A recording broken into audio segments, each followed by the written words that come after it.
guys, welcome back to the shop. Gonna keep all this talky stuff to a minimum on this one. Jeff is here. We've gotten a little sleep, gotten a cup of coffee in us, and we're gonna get rocking and rolling.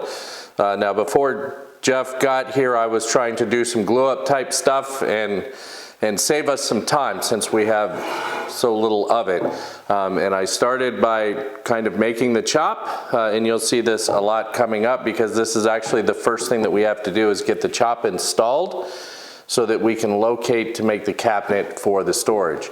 I did a little pre-work and got most of this material hogged out for the bench-crafted leg vise, but we still got to get this all chiseled square and get the hole drilled, and then of course installing hardware.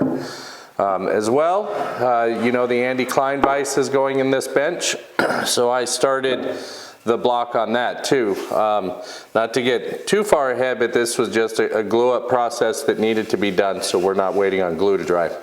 So I'm gonna shift over and we're gonna get going on squaring this stuff up and getting the bench crafted leg vise installed.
So there it is, the leg vise is installed, and I was just telling Jeff, I've done a few of these, and that acetyl bushing in there, getting that lined up just right to make the vise work smoothly is always a bit of a challenge, but this one just turned out absolutely awesome. So that's in.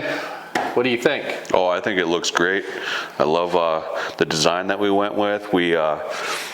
We talked about different chamfers and different angles, decided to go with a hard line right here, and I think it looks good, and it's going to be a great addition to this bench. Yeah, so you know, we'll just mark our line on the back now, and we'll get that cut off and chamfered on the front, whatever we decide to do up there. That'll be a cosmetic detail that we'll do, and we'll do final sanding. But what we get out of this now is what we need for the cabinet, right? So a lot of times this wheel sticks out in here quite a ways, so we have to think about that with drawer configuration and things like that. That's why we installed the chop first, so we didn't design a cabinet that was, you couldn't open a drawer if the wheel was in the wrong position. So don't ask me how I know that. But pretty cool. I'm excited that it went that quickly. So yeah, next up we're going to go ahead and design this cabinet, and we're going to start breaking down sheet goods. And we also have to beef up structure underneath to have something to mount the cabinet to. So we're going to spend the next few hours cutting some plywood and milling some lumber. So, but that's what's next. All right, so after a lot of milling and things like that, that's going to wrap up day one for us. The chop is installed, which is super cool. I think that was the most exciting part of the day, right? Yeah, it was. It looked really good. Yeah, and we got all the plywood cut, and because this is an African mahogany base, and we had already purchased the Baltic birch plywood for this project, we went ahead and picked up a sheet of 1/4-inch plywood, and we've actually laminated that onto the Baltic birch. Overkill? Absolutely. But in this case, I think we've gone this far. Yeah. We might as well. Got to finish it out. Yeah, finish strong, right? So this is the top panel and the 2 side panels. You can't see, they're off camera, but they're curing up as well. Actually, we got all of the base frame set in for the cabinet as well, which was actually on our to-do list tomorrow. So we're a little bit ahead of schedule, which I think we're both super excited about. It's still fairly early in the night.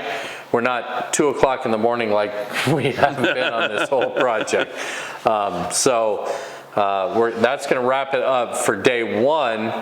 And when we come out here tomorrow for day 2, we'll go ahead and start cutting rabbets and dados and getting this case set and getting a test fit in. And man, start thinking about drawers and drawer fronts and stuff, right? I mean, that's sneaking up on us quick. So super productive first day back in the shop. We still have to trim the chop, and we still have all the Andy Kleinweiss stuff to do. So there's still a lot of work to do, obviously. Yeah, you never know what you're going to run into. Oh, so yeah. It's good to be ahead of schedule. No, I think we got lucky today. So I'm super excited about day 1. And we're going to go get a good night's sleep and maybe get a little earlier start tomorrow than we did today, considering we were up till 2:30 this morning. Yeah. So, but yeah, we'll get a little earlier start tomorrow. We'll see you guys in the morning and continue on with day 2. We start getting this case together.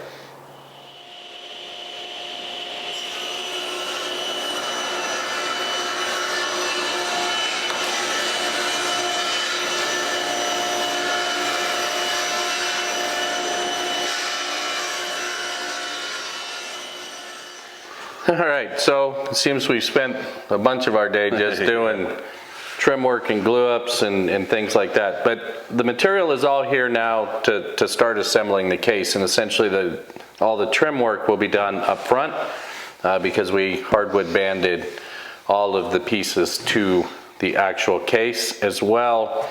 The top and the sides, we laminated up the African mahogany on here, so that should look really cool. So that'll all tie into the base really nice. What did this take us? 4 or 5 hours to get all this, right? Yeah, there's a lot of details involved in putting this all together to get it assembled. Right, waiting for glue to dry especially, right? So next up, we're gonna put the dado stack in the saw, and we're gonna get the rabbets cut in the top and the bottom. Just off camera, you can just see the corner of it there. The bottom is actually in clamps right now, curing up, but we can go get the dado stack set up and get the rabbets cut, and then we have a dado in the center to cut. Now for the rabbets, I've got the plywood, the test block that I made with the African mahogany on it, so we get a proper fit, right? Yeah. But it's important when we do the dado for the middle that we go back to just the standard plywood size and not that, because there is no African mahogany on the middle. So don't forget that. Yeah, there's a lot of little details you got to be aware of. And you have to think like several steps ahead, right? So anyways, that's what's up next, and you know, we get all this ready to go. We should be, and we have to cut the rabbet in the back for the back panel too. But we may not have enough African mahogany on hand to do that, so we might, Jeff might just have to do that when he gets home. So, but we'll cross that hurdle when we get there. For now, we're gonna get the rabbets and the dado done and get this thing to a dry fit, which would be pretty cool. Sure will. Let's do it.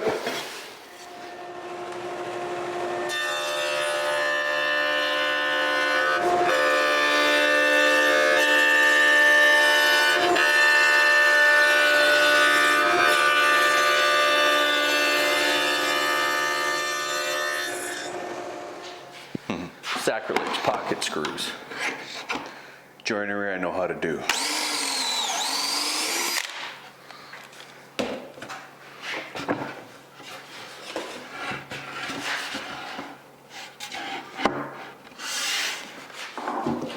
All right, so we started the glue up, and we went with this center panel first, and normally that's not the way you build a cabinet, right? But we did that because this panel potato chipped on us pretty good. Even though it's Baltic birch, it potato chipped on us pretty good when we put the 1/4 inch African mahogany on it.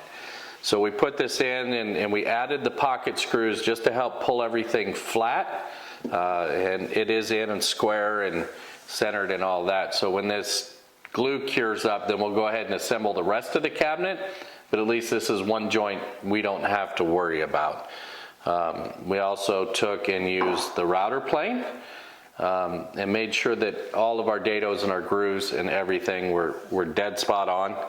So everything should come together really nice and square. I think this was your first time using a router plane, right? Yeah. What'd you think? Yeah, it's actually really nice to dial things in, because when you use a dado stack, it doesn't have that accuracy, but there's a couple planes and stuff, but that thing really dials it in. Right, it's just another way where hand tools really complement the power tool use. So I think that worked out really well. We're gonna go grab some dinner and then come back and assemble the rest of this case, and we'll turn the video back on after we get it all clamped up and stuff. I would imagine we're still gonna be a little while. But we're still on schedule to finish this weekend. Although it's close, we'll probably have a little later evening tonight just to get a little further ahead. But yeah, so let us have some dinner and get the rest of this assembled, and we'll fire up and get started on some drawers. All right, guys, I know we haven't fired up the camera in a while, but we actually made some killer progress, right? Yeah. Obviously, the case is glued up. There is a ton of clamps on it. Yes, I use pocket screws and just to add some mechanical fasteners to the case itself and not just rely on the glue. Were they needed? I don't know, but belt and suspenders, if you will, I just think it'll pay dividends for you in the long run. Yeah. As well, we got on our horse a little bit after dinner, and we actually batched out all of the drawer parts to include the grooves for the bottom panels and locating all of the screw holes. I don't know if you can see all those, but it was just a batching operation, right? Yeah, it went pretty quick.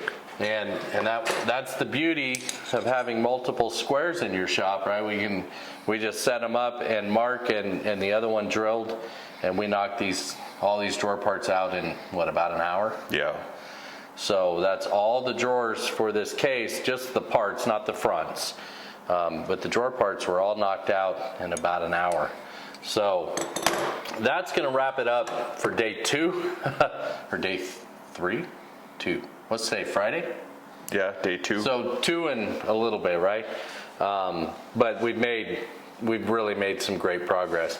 I know you can't see it over on the whiteboard, but we do have a schedule of what to accomplish on what day to get us through and get him out on time with his bench going home. So, and right now we're technically probably just a little bit ahead of that, but I would rather be a little bit ahead for when we run into that snag and which we will. Yeah, well, we have, right? Yeah. We've run into a couple here and there, but we've been able to fix and overcome them. So we're gonna let that just sit in clamps overnight and do its thing.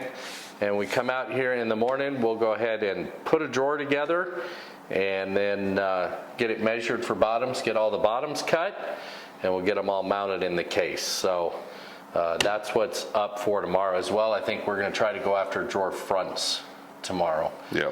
And Jeff actually brought some lumber for drawer fronts, and so there's some pretty amazing looking material for drawer fronts. So I'm looking forward to see that stuff. But we will see you guys in the morning. All right, guys, so there's the start of day 3. We stayed up a little later last night and went ahead and put these drawer boxes together, mainly because we wanted to be sure of drawer bottom sizes, because we had to make a run this morning to go get drawer bottom material, which was always joyous, right? So anyway, so the boxes are together. Next up, we're going to use soft close side glides, and we're going to get these boxes put in and then hopefully get to some drawer fronts today and some sanding and So I'm really starting to see things come together, get the whole thing put in. But next up is installing drawer glides. All right, so there you go, guys. Drawers are all in and they function really nice. Gaps are good. We maximize the drawer space in here. That's why there's not very much gap between each one of the boxes. So we'll have a little less room for drawer fronts, but we maxed out capacity in this cabinet. This is one of the boards that we picked out for drawer fronts, and we're just kind of having a look. So we're gonna get this sanded up next and start making drawer fronts. So I don't think you've installed many drawers, right? No, this is actually the first time, and I have I'm kind of in the middle of a miter saw station build at home, and the next stage is building drawers, so it was good to come here and do that here. Went pretty quickly, huh? Yeah, Did it take us about an hour to put all these in? Maybe a little more, but not much. Helps when there's two people going at it, right? The whole cabinet build was good learning experience for me because it's still new for me, but one aspect that I don't have a lot of experience in and I haven't designed in my projects was pocket hole screws, and I know Kevin's real good at that, and he showed me the proper technique and how to use You can't even say that with a straight face. Come on, Jeff. All you guys follow me know that's pocket holes is not something I normally do, but they are in here because I did think that it needed some mechanical fasteners for strength and long-term stability. So in this case, I'm okay with the pocket holes. Believe me, there's been a lot of banter in the shop about pocket holes, right? Yeah. So anyways, next up, guys, is drawer faces.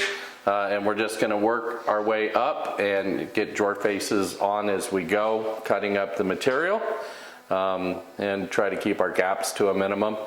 We do still have a little bit of a wobble in this board, a bow. So the top drawer is gonna be a little tricky to fit, but we'll get there. We'll get it in. So that's what's up next.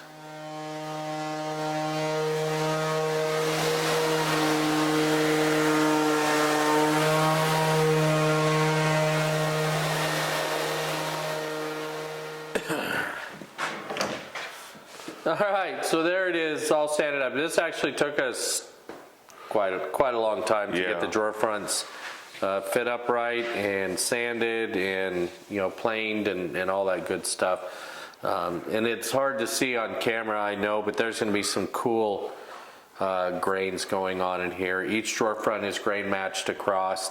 The top board is a little different. There's a slight difference in color, but it's not a great deal. But overall, I think it came out pretty well. But it's not important what I think. It's your bench. What do you think? I think it's fabulous. Yeah? Yeah. So we're going to, next up, we are going to actually pull the chop off of the bench and get that shaped and get a final sanding on the bench itself and try to get a coat of finish on this tonight. So that way it can cure overnight, and then we're gonna go after the Andy Klein vise tomorrow, which is your last full day here. And I haven't installed that vise before, so I don't really know what we're in for on that. So I think that would just be a wise decision to hedge our bets that way if we can, but hopefully not too late at night. Yeah. So anyways, guys, that's what's up next. We're gonna shape the vise, and we'll crank up the camera again when we show you the decisions he's made on the final shape, and we'll talk about it a little bit, and then we'll get after a new finish. So stay tuned.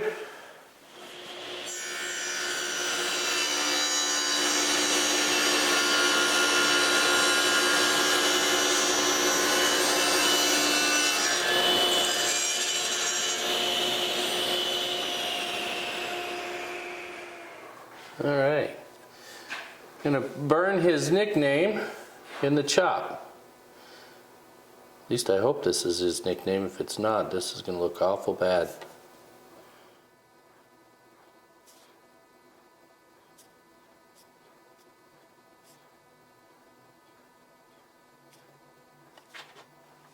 That burns really nice. Maple does not like to burn so well.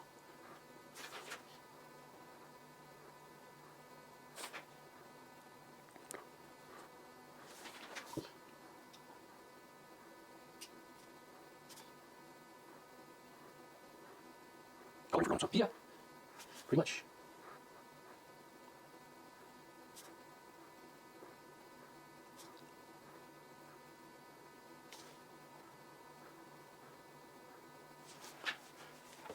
All right, finish time for both the bench and the cabinet. Now we're going to do the finish before we install the Andy Klein vise. As I said earlier, the whole reason is so we get coat of finish on this tonight and let it cure overnight while we sleep. We've got a few things to do in the morning, so it gets a good amount of time to cure, right? Yeah. And I think that's more important. I've got some cool stuff to show you on the vise over here at some point, and you'll see it at some point. But finish is Fiddy's hard wax oil. I haven't used this before. It came highly recommended, and I picked it up specifically for this project. Normally I'd have gone with Rubio Monocoat on this, but supposedly this is pretty comparable to that.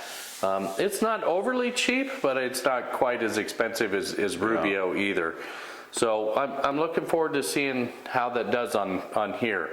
Now, being an oil, I expect it to yellow the maple over time, and I think that's pretty normal. But I'm also looking forward to seeing how it does on this African mahogany. Although it's a hard wax oil, the application is a little bit different from Rubio. You're absolutely right.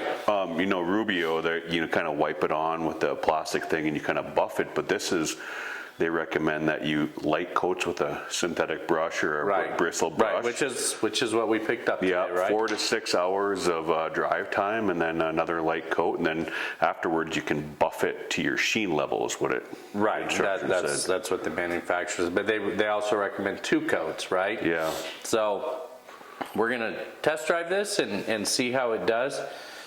We've kind of blown the room around a little bit. There's still a little bit of floaty dust in the air. But I think in the end we're going to be okay. And he's going to start on the bench, and I'm going to start on the cabinet.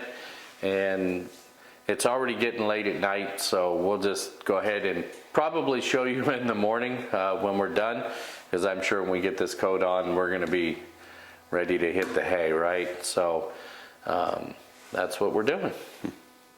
Let's have some fun. All right, well, as you guys can see by the clock on the wall, it's starting to get a little late again. Yeah. But the first coat of finish is on, and I wanted to go ahead and give some first impressions of the Fiddy's, and you know, then I'd like to hear what you had to say too. One, it doesn't go a little, so with Rubio, a little goes a long way. Yeah.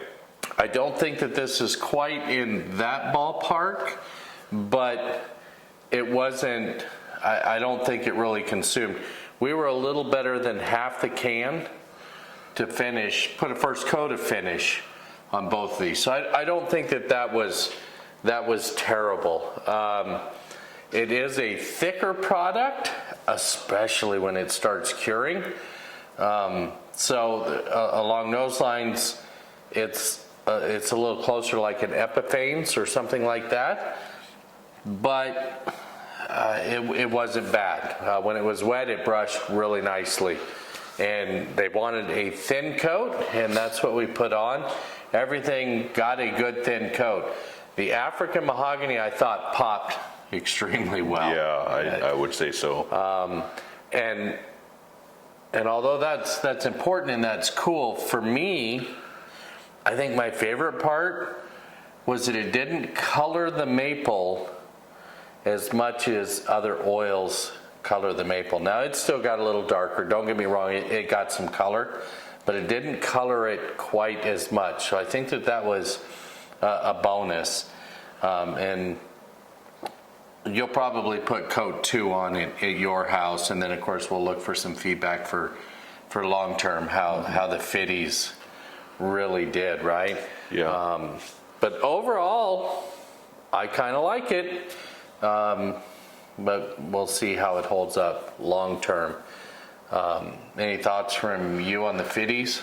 You know, I know they compare it to Osmo a lot, and they compare it to Rubio, and I don't really have a whole lot of experience with either of those, so it's really hard to give me a comparison. So, but I did notice it is pretty thick and it drives real fast, so you have to kind of move along pretty fast. If you're waiting, it starts drying on you. Right. And So stuff, but, you know, with Osmo or Rubio, you know, you're putting it on with the white Scotch-Brite pad where this is brushed on. So I should add that as well, that actually the application of this is actually faster because you're not, you know, working it in along the way. But and not an excessively amount faster, but it is a little bit faster. I have. Oh, sorry. Go ahead. I was going to say I have tested Rubio, just a little sample bottle before, and one thing I will note that I kind of like, I mean, the smell of Rubio is, you know, I don't mind it. And right. It doesn't smell, and this one has a lot stronger This one smells odor. a lot like mineral spirits, right? Yeah, it's yeah. like there's a lot of mineral spirits in this one, because to me that's the odor that I pick up, but I don't think it's, you know, overpowering or anything of that nature, but you definitely do notice that odor. It's not something that would keep me from using the product. Right. Or dumping a respirator on to use it, you know. So that's just an initial impression on the finish. Tomorrow when this cures up and we can actually touch it, obviously we'll do some closer ups and some move arounds. But we did do a little special product on his chop, or project on his chop, and I'm going to take a picture of that outside of this video, a little bit more of a close-up view, and I'll put it somewhere on the screen here so y'all can see it. But we actually burned Jeff's nickname in it. Oli is his nickname, and that's what his friends and family know him as. And that is now forever enshrined in his chop. Yep. And you got to burn for the first time, right? Yeah. So what'd you think? Oh, that was interesting. I thought it was going to be actually more difficult than it really was. Yeah, it really didn't take us that long, did it? Yeah. I mean, once you kind of outline the letters and lay it out, it's pretty easy to kind of follow that line. Do you feel like a kindergartner? Yeah, it's kind of like coloring for adults. So, anyways, that's going to wrap it up for us tonight. We still got one full day tomorrow and a partial day the next day. And tomorrow we have to go pick up the trailer to haul this bench home.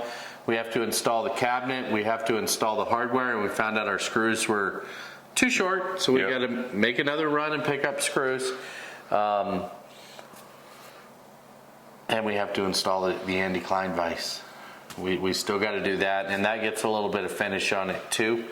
So tomorrow I'm suspecting is going to be another full day. Yep. But every day has actually come out pretty damn good. Yeah, I can see the light at the end of the tunnel on this project. You know? Dude, this bench looks amazing. I know. It's crazy. I can't believe this is going to your house? Going to be my first bench. You know, I mean, you can take this one if you want. Yeah, I'll take them both. No. You gotta leave this one. You can take that one. I'll even take your nickname.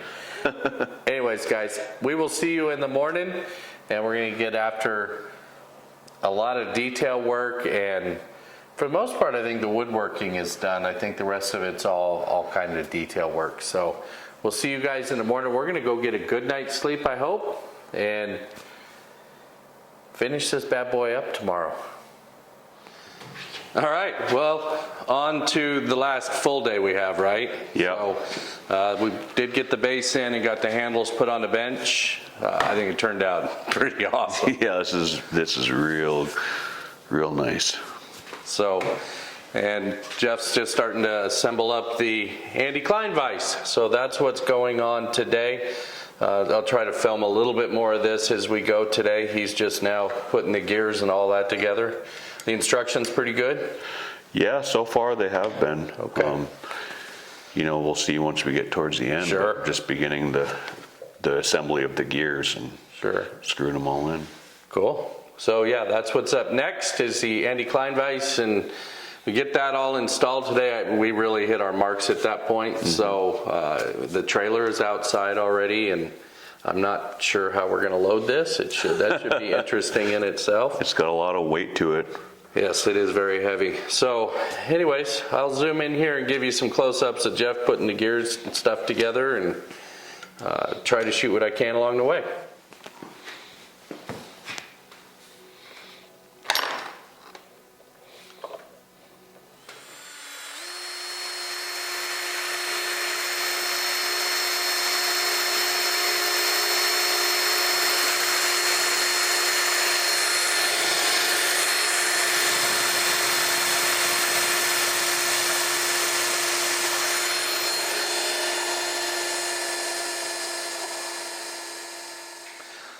All right, guys, so there it is. The twin turbo is in.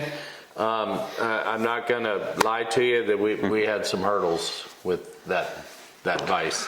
Yeah, it seemed like no matter what happened, it just was problem after problem, but we got it in. Yeah, we got through it. One of the biggest problems that we had was that we didn't spend as much time flattening the bottom side of this bench as we probably should have. I think that created our first problem of the day, right? Mm-hmm. We had to shim. Yeah, to shim to keep it all level, right? Mm-hmm. Because of where the bushings and the nuts fell. But we got through it, and it functions okay. The other thing is I went in and watched the Andy Klein videos, and I got a big jump start on the chop, only to find out that didn't cover for insetting the plexiglass. So we could have started over and made a whole new chop, which was certainly in the cards. In fact, I think we were really close at one point. Yeah, we had the lumber out. We were going to start milling and saying scrap this and do a new one. But then we went and had dinner and discussed and said, I think we can make this work. Yeah, so that's where the maple trim on here comes from. And it actually ties in with the maple from the rest of the bench and stuff like that. I'm not going to function the vise for you right now. Actually, the finish is still wet on this vise. That's how long ago we put it in, right? So that's going to wrap it up for us today. Tomorrow is another big day for us because we got to figure out how to get this bad boy on a trailer. Yeah. It is heavy too. This thing is screamingly heavy. I rented a U-Haul and I brought a ramp with me, hopefully on the wheels. I don't know. Well, I guess we're going to try it and see. Yeah. And I'll reach out a couple of places and try to recruit a little help, but I think at this point we'll take all the help we can get, right? Mm-hmm. So again, it was another late night. We started fairly early this morning, and here it is 10:30 at night again. But we're in a good spot now. We'll go get a good night's sleep and go at it again tomorrow, right? But your bench is done. Yeah. Right? Yeah. Your bench is complete. It's ready to go home and be your forever bench. So I'm kind of excited about that. I know you are. Yeah. I can't even. It turned out pretty cool. Express that. And we'll do some walk around video of it tomorrow and give a little better tour of the bench. But tonight and all of today was about the Andy Klein vise. I had never installed it. The instructions that come with it, I think that they were fairly accurate, and I got off, my fault, but I got off by watching some Andy Klein install videos, which are severely outdated.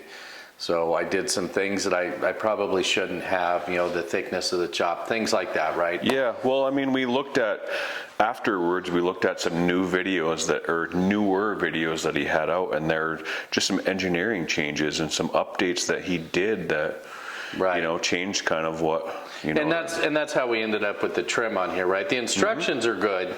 The written instructions, and they called out for accounting for that plexiglass on the inset, but his original install video did not, or I would have made it the correct thickness to start with.